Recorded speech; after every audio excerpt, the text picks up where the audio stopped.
Jordan, a small country in the Middle East, celebrated for its culture, commitment to tradition and historical landmarks, is also home to one of the highest rates of honor killings in the world. July 28, 2020 headlines. Father smashes daughter's skull with a concrete block. 30-year-old Ahlam was brutally murdered by her own father after he discovered his daughter's involvement in an illegitimate relationship. Right after, he calmly sat beside her body, smoking a cigarette and drinking tea while waiting for the police to arrive. November 2019 headlines. Husband gouges out wife's eyes with his own hands. The crime took place right in front of her children, despite her plea to spare one eye so she would be able to see them. The motive? She dared to argue with her husband. Our campaign focuses on tackling hate against women in our local community. Honor crimes is a pressing issue in the Middle East. However, we were never invested in the injustice and root cause of this matter because of the fact that there wasn't enough awareness targeted towards young children.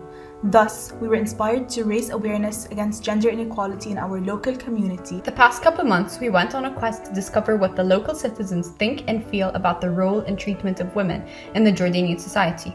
Fortunately, we were able to interview a diverse group of people ranging from women's rights advocates, renowned journalists, teachers, friends, and family members.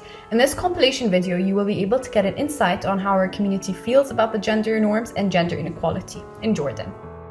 We need to break the taboo. I think that young Jordanian women have started breaking the taboos. There was a campaign, Speak Up, last year maybe, or the year before. We had already done a study, and the study showed that 89% of all those we interviewed had at least once in their lives experienced one form or another of sexual harassment. It is religious, that's why women are oppressed, but I think it's more a cultural construct than it is a religious construct.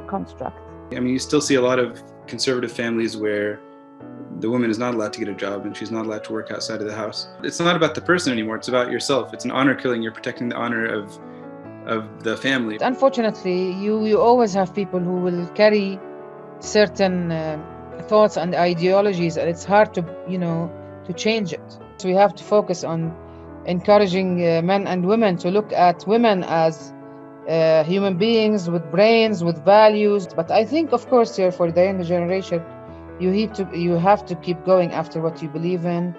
You have to keep fighting for raising awareness and believing that you can make a difference. Social changes, they can happen in many different ways, but I think education is really, really important. And we have to put that puzzle piece into play. It's also up to you and the way you want to show up, the way I want to raise my kids, the way I want to be treated as a woman, where you put your boundaries and learn how to put them as you grow up. But I need there to be education for the men also to realize that, in whatever it is, it's a partnership.